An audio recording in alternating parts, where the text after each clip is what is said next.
Hello semua, nama saya Jennifer Sina Anak Rimong. Saya merupakan pelajar dari Universiti Malaysia Sabah dan kini saya sedang menjalani latihan industri di Pustaka Negeri Sarawak Sibu. Hari ini saya akan membuat book talk tentang satu buku yang bertajuk Warisan Budaya Miring dalam Masyarakat Iban di Sarawak. Buku ini ditulis oleh Noria Tugang, Bibiana Motep Senang dan Adilawati Asri. Dalam buku ini, ia mengandungi 11 bab yang berbeza dan setiap bab memberi fokus terhadap penjelasan kajian mengenai budaya miring. Oleh itu, saya akan berkongsi dengan anda semua mengenai kandungan dalam buku ini melalui pembacaan saya sendiri. Pertama sekali, miring merupakan upacara persembahan sajian makanan kepada Tuhan atau petara bagi memberkati permintaan dan mendapat perlindungan daripada sesuatu ancaman.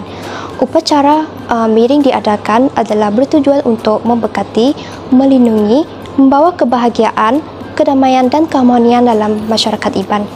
Kebiasaan ritual miring diadakan sebelum sesuatu aktiviti penting diadakan atau selepas berlakunya malapetaka yang tidak diingini menimpa penduduk rumah panjang. Pelaksanaan ritual miring yang dilakukan oleh masyarakat Iban adalah mengikut keperluan dalam sesuatu zaman.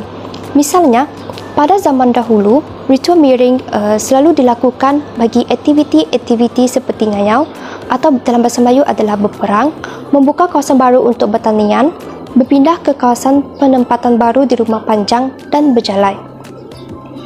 Masyarakat, namun begitu, sesuai dengan zaman pemodenan, masyarakat Iban pada zaman sekarang memerlukan pertolongan dari kuasa-kuasa luar biasa untuk mendapatkan kekayaan, perlindungan dan kebahagiaan hidup. Justru itu, ritual miring masih dilakukan sekiranya terdapat keperluan-keperluan tertentu yang penting untuk dilakukan. Ritual miring terdiri daripada pelbagai jenis. Ada miring untuk laba atau dalam bahasa Melayu tua, pengaruh dan mimpi. Selain mengadakan ritual miring biasa, ritual miring juga terdapat dalam ritual gawai. Terdapat beberapa fenomena penting yang memerlukan ritual miring dijalankan, iaitu yang pertama, orang Iban mengadakan ritual miring apabila mereka menerima arahan daripada petara atau kuasa luar biasa yang lain melalui mimpi. Ini kerana mengikut pandangan masyarakat Iban, manusia mempunyai berkaitan rapat dengan semua benda hidup dan juga hubungan dengan dunia semangat atau hantu.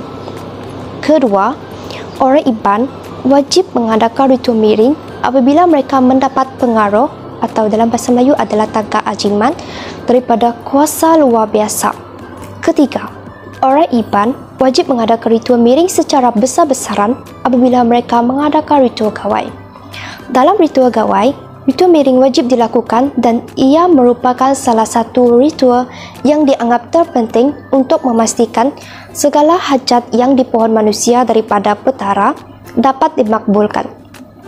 Penggunaan piring pula merupakan keperluan penting bagi ritual miring kerana piring yang disediakan adalah sebagai simbol penyembahan yang utama.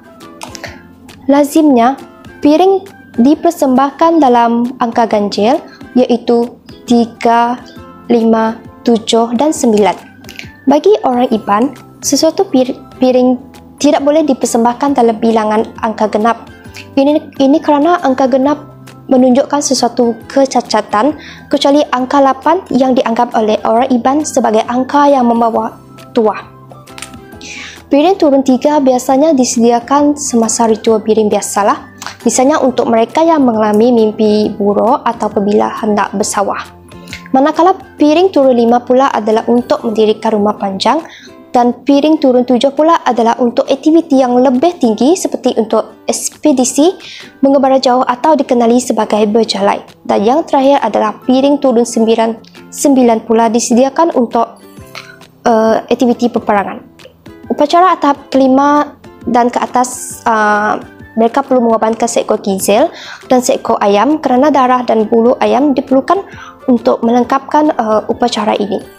Dalam sesebuah pelaksanaan ritual miring, ia perlu diuruskan oleh golongan pakar ritual seperti lemambang atau mandang lah. Ritual miring tidak boleh dilakukan sebarangan orang kerana ia melibatkan kuasa-kuasa luar biasa.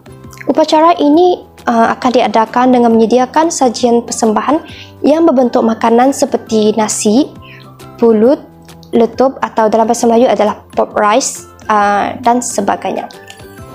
Berdasarkan hasil penulisan buku ini, ritual miring merupakan satu ritual yang masih dilaksanakan oleh sesetengah golongan masyarakat Iban yang tradisional maupun moden, walaupun mengalami sedikit sebanyak perubahan lah. Hal ini demikian kerana terdapat masyarakat Iban yang masih berpegang teguh kepada kepercayaan warisan dan mereka mahu mengekalkan budaya tradisi mereka agar tidak luput ditelan zaman. Ritual miring dianggap sebagai lambang identiti masyarakat Iban yang membezakan mereka dengan masyarakat yang lain.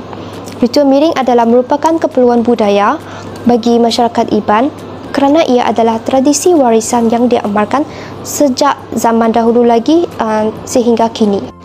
Sesiapa yang berminat membaca buku ini bolehlah pergi ke Pustaka Negeri Sarawak Sibu atau boleh juga membuat pinjaman buku dengan menggunakan perkhidmatan BookBell.